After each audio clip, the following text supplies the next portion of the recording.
Olá, boa noite. Hoje é terça-feira, 5 de julho. Confira agora os destaques da edição de hoje.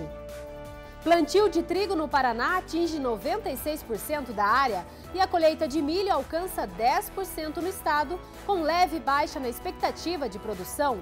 Em Mato Grosso, agricultores são orientados a estender o período de controle da cigarrinha. Com a intensificação da safra das secas, preço da batata registra queda em junho. Na meteorologia, chuvas retomam ao Rio Grande do Sul e algumas cidades já recebem mais da metade do acumulado previsto para o mês de julho. E no centro do Brasil, tempo segue seco e beneficia lavouras de algodão em Mato Grosso. Em primeiro encontro após divulgação do Plano Safra 22-23, FPA debate rumos do seguro rural. Verbas para o programa de subvenção podem chegar a 2 bilhões de reais. Principais economias do mundo podem entrar em recessão nos próximos 12 meses, aponta a consultoria internacional. E aqui no Brasil, preços de alimentos e combustíveis registram máximas históricas no primeiro semestre deste ano. E veja também, entre os mais admirados do agronegócio, Canal Rural é premiado em diversas categorias. Tem ainda as cotações, análises e muito mais. Fique com a gente porque o Rural Notícias começa agora.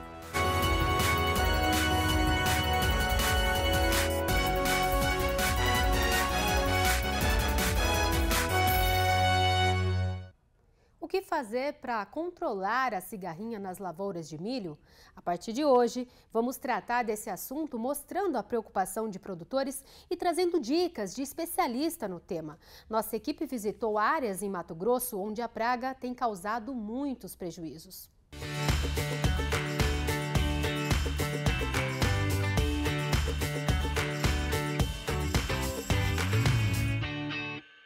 Há 32 anos, os irmãos Barzotto saíram do Rio Grande do Sul para se estabelecer em Lucas do Rio Verde, Mato Grosso.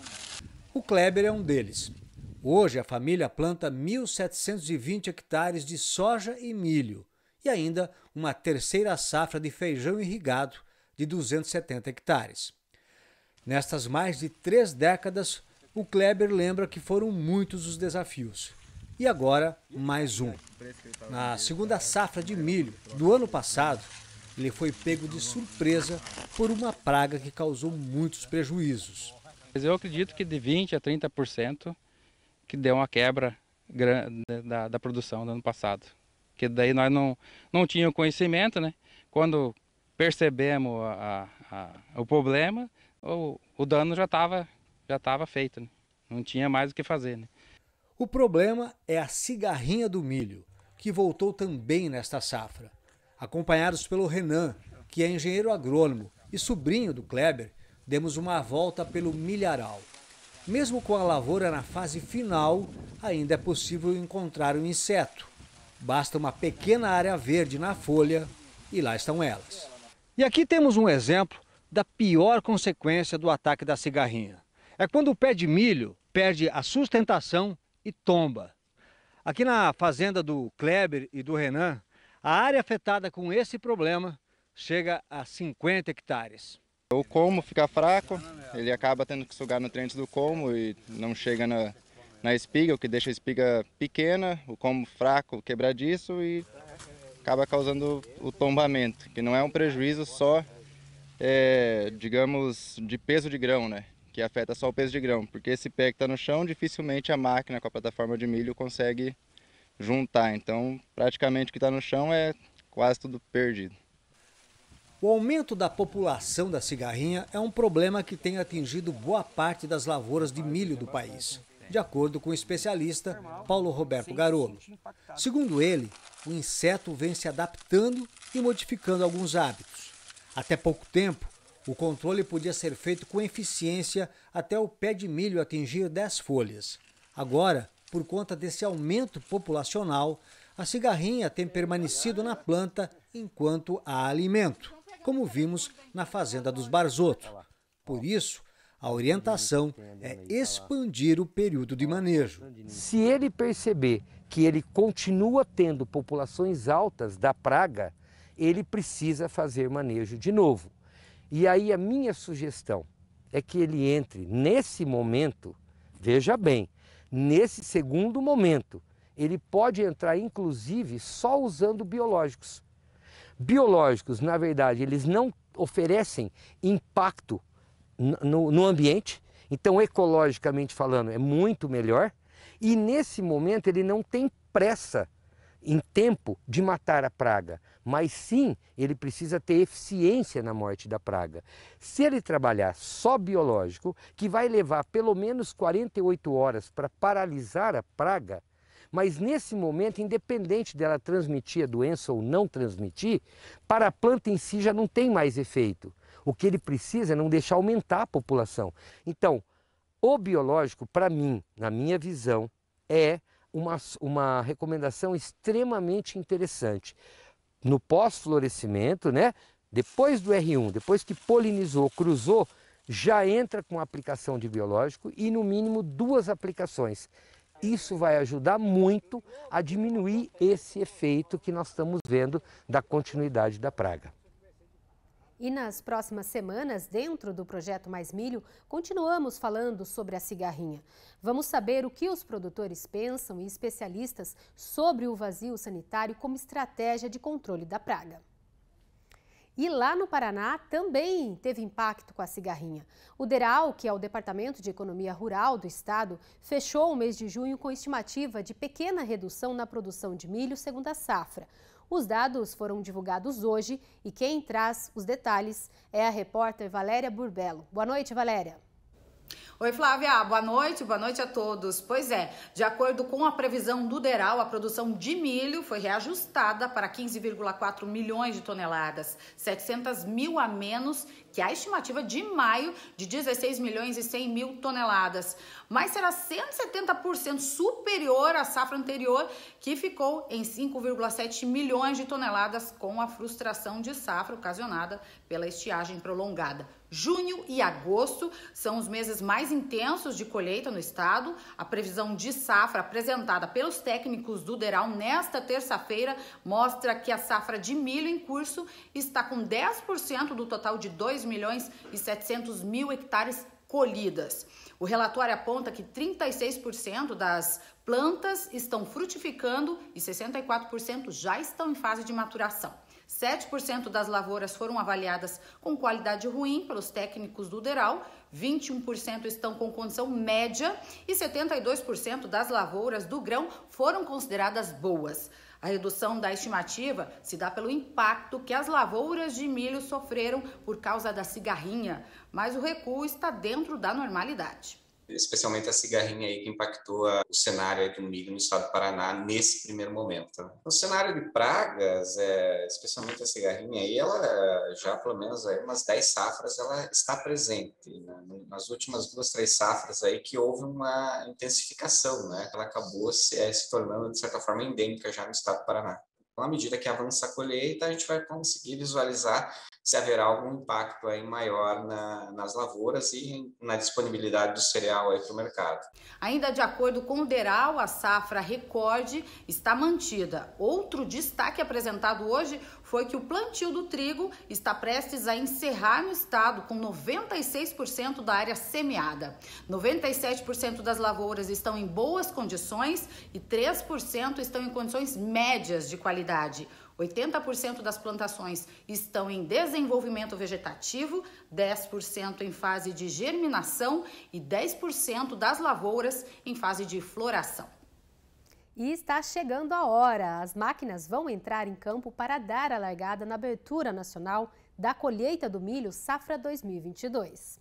Fique ligado, porque vem aí a abertura nacional da colheita do milho safra 2022. Vai ser no dia 13 de julho, a partir das 9 horas da manhã, horário de Brasília. Direto da Fazenda Gaivota, em Canarana, Mato Grosso. Vamos falar sobre oferta, o futuro do milho, controle da cigarrinha e o impacto econômico da produção de etanol. Transmissão ao vivo na tela e nas redes sociais do Canal Rural. E veja a seguir, principais economias do mundo podem entrar em recessão nos próximos 12 meses, é o que aponta a consultoria internacional. E ainda, em primeiro encontro após divulgação do Plano Safra 22-23, FPA debate rumos do seguro rural. Verbas para o programa de subvenção podem chegar a 2 bilhões de reais. É daqui a pouquinho, até já!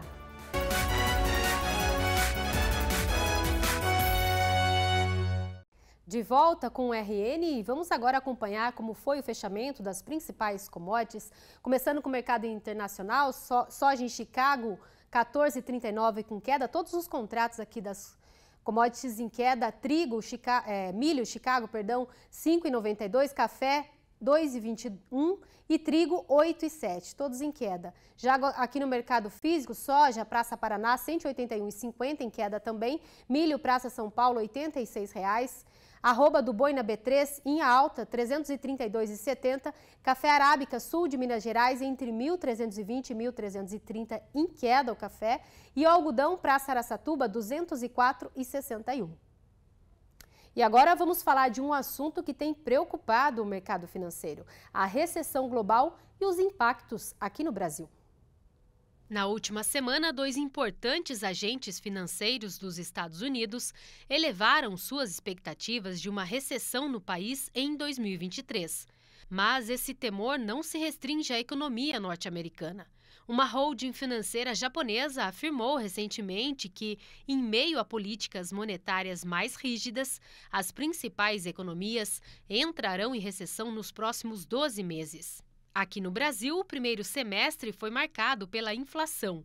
Segundo dados divulgados pela FIPE, Fundação Instituto de Pesquisas Econômicas, com alta de 11,7% no primeiro semestre, a inflação de alimentos registrou a maior taxa para o período nos últimos 28 anos. E liderando o ranking dos vilões da inflação estão os combustíveis, que entre janeiro e maio deste ano acumularam alta de 8,83%. Destaque para o diesel, que ficou mais caro que a gasolina no primeiro semestre de 2022. Segundo o levantamento do Índice de Preços da Ticket-Log, o preço do diesel comum fechou junho com média de R$ 7,87 o litro, valor 9,8% maior se comparado com maio. Já o tipo S10 registrou alta de 9,9%, comercializado a R$ 8,00 nos postos brasileiros. Nos primeiros 6 meses do ano, os dois combustíveis tiveram valorização de 36,4% e 37,3%, respectivamente. É a primeira vez em 12 anos que o preço do diesel passa o da gasolina, que terminou o mês a R$ 7,56 o litro. E sobre este assunto, vamos conversar agora com o professor da Faculdade de Economia da USP, Celso Grise. Professor, você olhando aí para o horizonte, você também enxerga essa recessão global? Seja bem-vindo, boa noite. Uma boa noite, Flávia. Boa noite a todos que nos acompanham na noite de hoje. Olha, sim, o que ocorre, de fato, nas economias desenvolvidas, sobretudo, é que a inflação está muito alta. E todos eles vão ter que optar por uma política monetária bastante contracionista. Isso quer dizer o seguinte: eu vou subir os juros. Juros em alta, numa política monetária contracionista, significa uma certa recessão, sim. Significa um desaquecimento econômico e um encarecimento ou um agravamento das condições financeiras naqueles mercados. Claro que isso atinge o Brasil também. Nós também vivemos uma inflação relativamente alta, né, para esse período, com parte dela importada, parte dela gerada aqui pelos desequilíbrios entre oferta e procura. Temos também uma política de juros contracionista, temos os riscos de uma política fiscal, déficit e dívida muito altas nesse plano fiscal, e tudo isso nos leva a crer que, dentro de um ambiente político eleitoral, é possível até que tudo isso se agrave um pouco e nós tenhamos aí um aumento do risco país. Agora, quero apenas me dirigir a quem está no agronegócio especificamente. Creio eu, o Brasil tem uma dinâmica de crescimento muito peculiar. E hoje, muito em cima das commodities agrícolas também, mas das commodities industriais, da siderurgia, não é?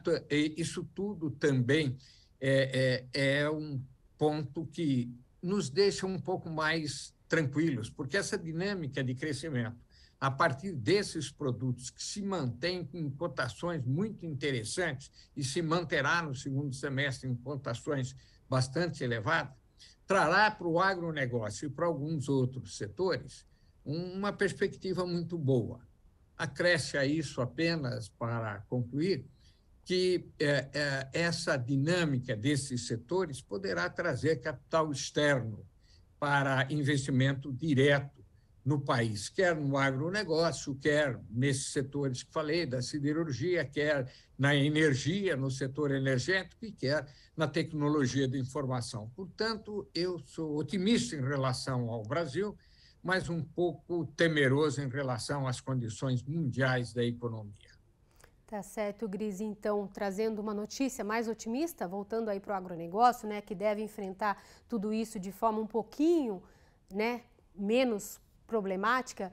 Mas aí, Grise, você falou sobre a inflação aqui no Brasil, aí eu queria que você pontuasse também duas questões, que são os combustíveis e os alimentos, né? Os combustíveis a gente viu que já estão caindo em alguns estados. Queria entender se isso vai mexer, vamos ter uma deflação, isso pode impactar de fato nessa economia de forma geral já para os próximos meses?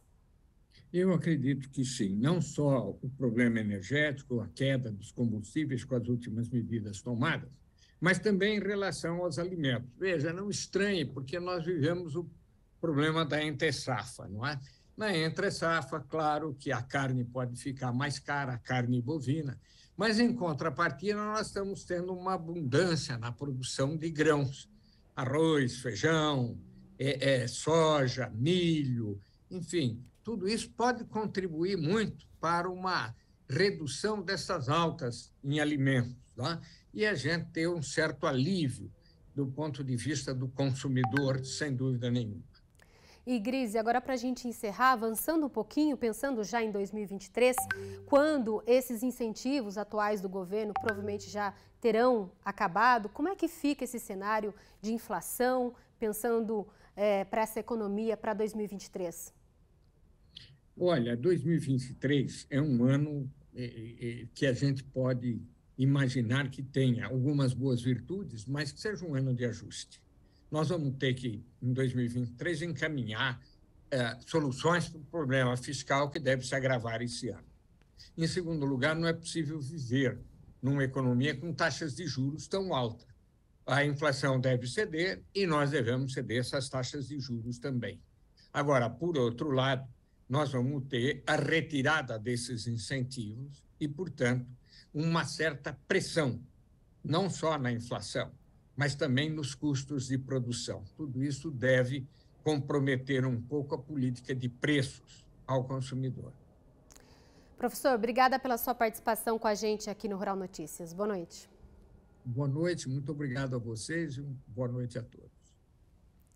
O programa de subvenção ao Prêmio do Seguro Rural, que busca atender principalmente os mais afetados pelo clima, foi o tema da reunião da Frente Parlamentar da Agropecuária, a FPA, nesta terça-feira lá em Brasília. A repórter Paloma Santos traz os detalhes. O programa de subvenção ao Prêmio do Seguro Rural deve contar com um aporte de aproximadamente R$ 990 milhões neste primeiro semestre do ano safra 22-23. E para o período de janeiro a junho de 2023, espera-se cerca de R$ 1 bilhão. Isso de acordo com estimativas, pois esses recursos precisam ainda ser aprovados e incorporados ao orçamento do governo para o exercício de 2023. Mesmo com todo o nosso esforço junto ao governo para colocar um recurso do Tesouro para equalizar esse volume de recursos para o seguro, que é o maior da história, que já estamos planejando um grande para o próximo Plano Safra, mesmo muitos já tendo recebido, muitos produtores rurais ainda não tiveram o acesso ao prêmio, não receberam o seguro. Para o senador Rafael Tenório, suplente do senador Renan Calheiros e mais novo integrante da FPA, o seguro rural tem se tornado um instrumento cada vez mais importante para que o produtor rural se sinta protegido.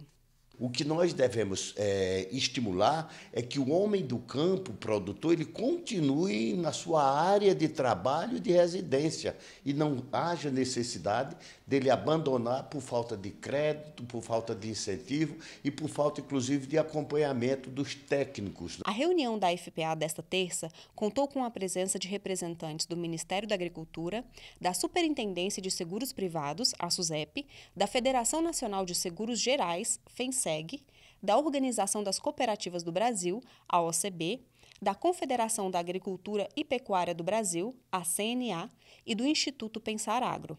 O objetivo principal foi dar encaminhamento e criar um fluxo para o encaminhamento dos programas ligados ao pagamento do seguro.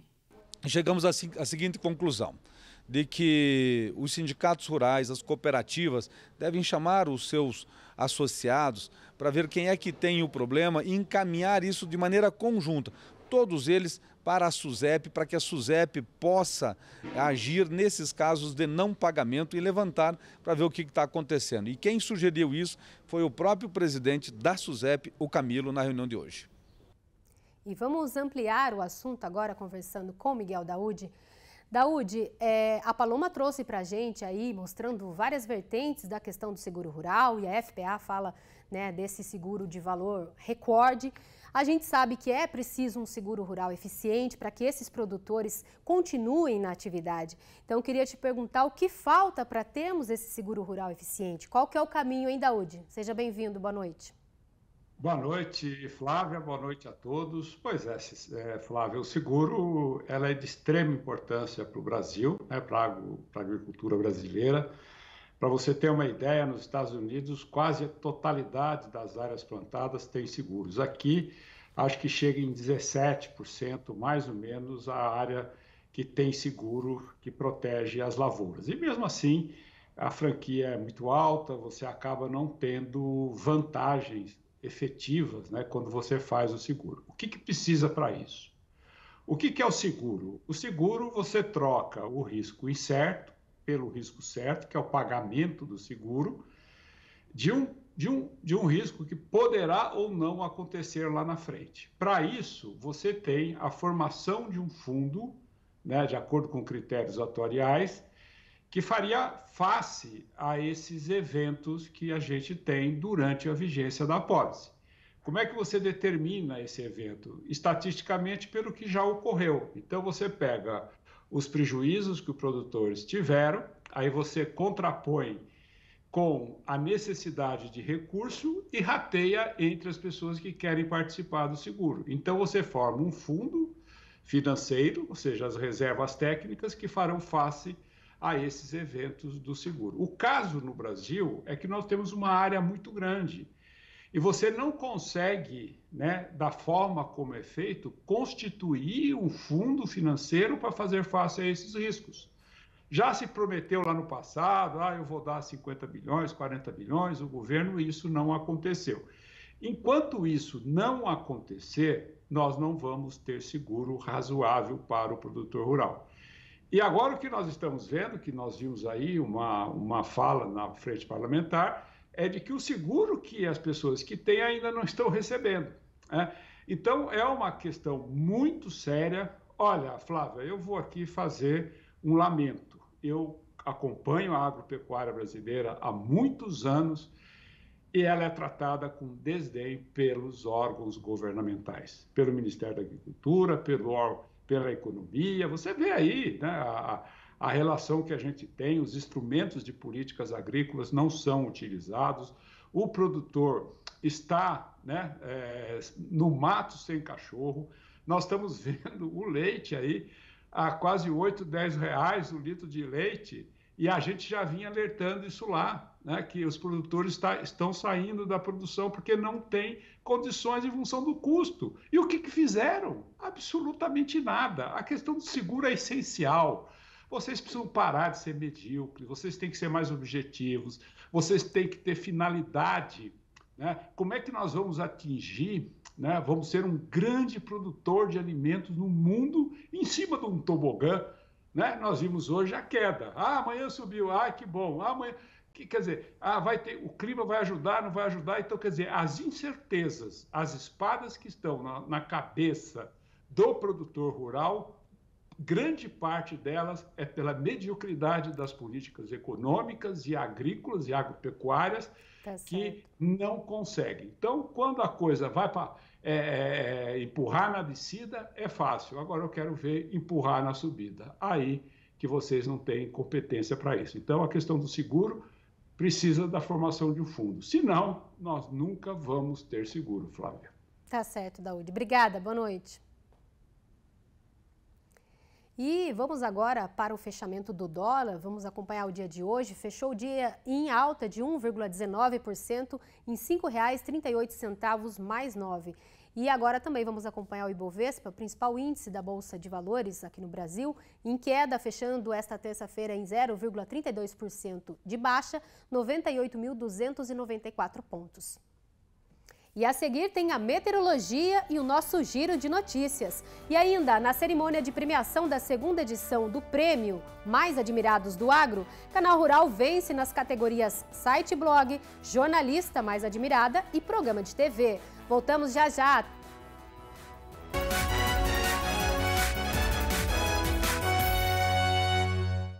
Dia 6 de julho tem o segundo seminário da série sobre sustentabilidade no cooperativismo.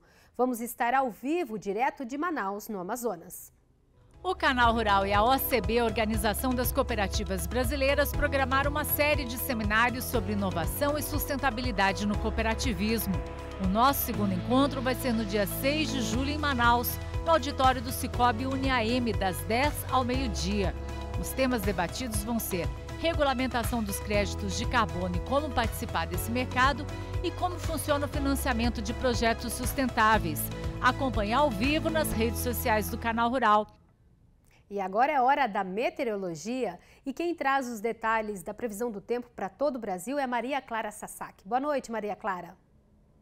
Olá, muito boa noite a todos que nos acompanham. Voltou a chover no Rio Grande do Sul, no extremo sul do estado. Algumas cidades, como é o caso de Arroio Grande, em 24 horas registraram metade de toda a chuva esperada para o mês de julho e ainda tem previsão de chuva no Rio Grande do Sul. Olha, no caso de Santo Ângelo aqui, nos próximos 30 dias tem instabilidades, deve chover ao longo da semana, até o fim de semana ainda tem previsão de chuva, depois uma janela de tempo mais firme e volta a chover a partir do dia 25 do mês de julho. Essa chuva só vai perder volumes, então perder intensidade a partir do mês de agosto no Rio Grande do Sul. Agora, para os próximos dias nas outras áreas aqui da região sul do Brasil, tem instabilidades também, mas os acumulados não são tão significativos quanto a chuva que deve acontecer no estado gaúcho. Chove entre Santa Catarina e o estado do Paraná, mas com baixos volumes acumulados.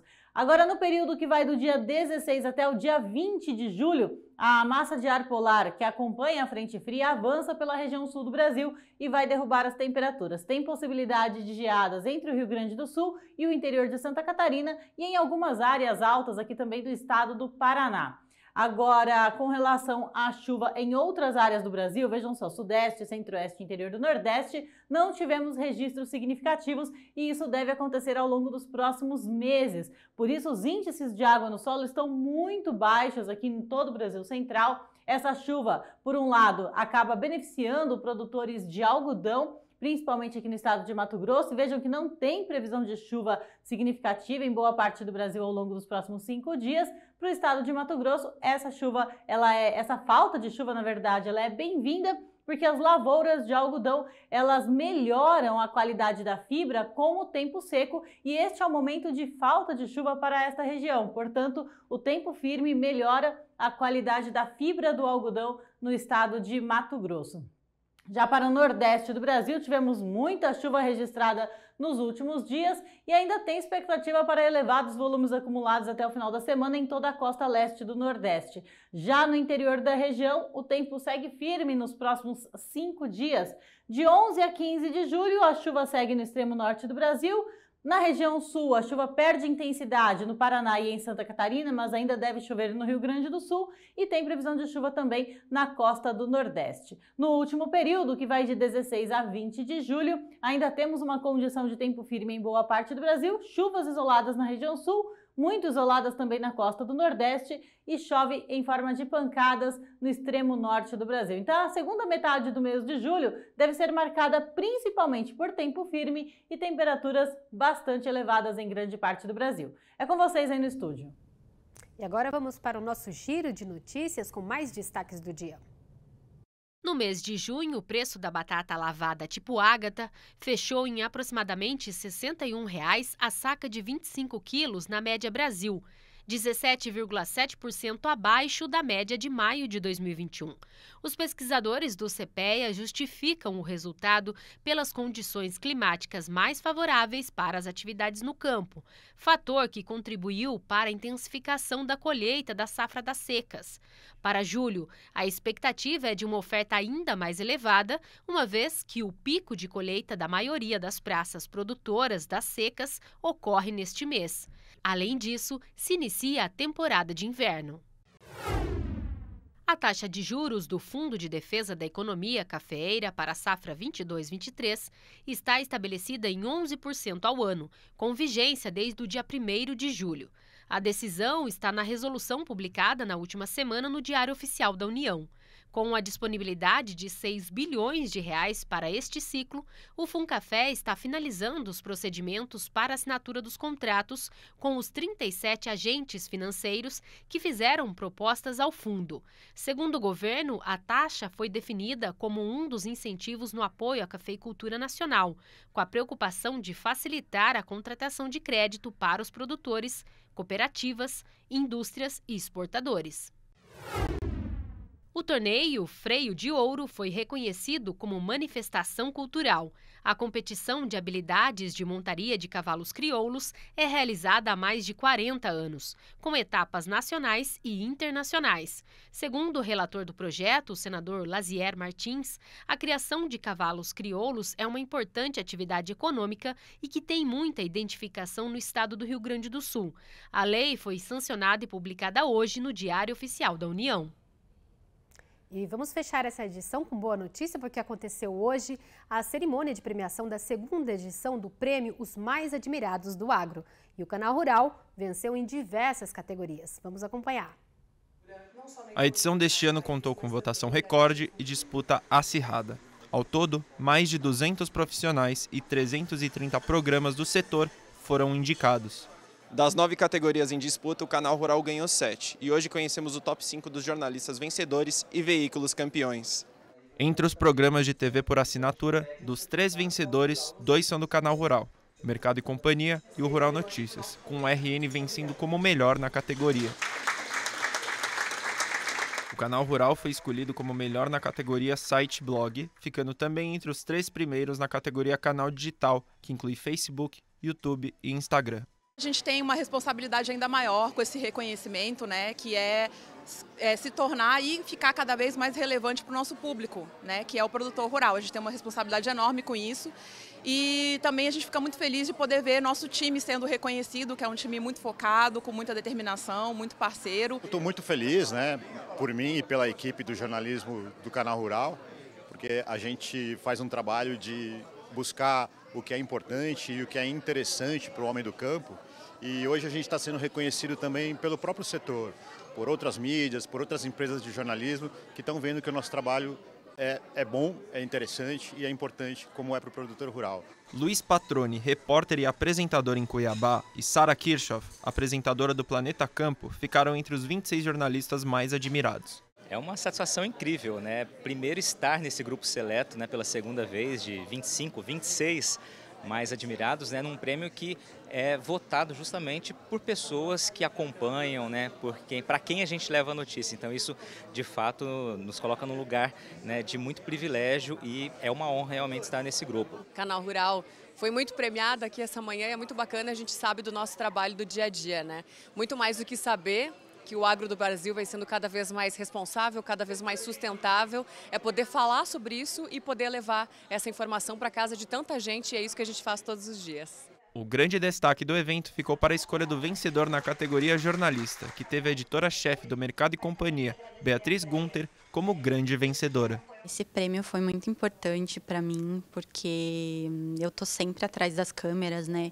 Então, a gente não espera todo esse reconhecimento. A gente tem, né? Mas ser premiada como a número 1 foi bem importante para mim. Parabéns aí para todo o time de jornalismo do Canal Rural. Por hoje é só, o Rural Notícias fica por aqui. Obrigada pela sua companhia, pela sua audiência. Nos vemos amanhã, combinado? Boa noite para todo mundo. Tchau, tchau.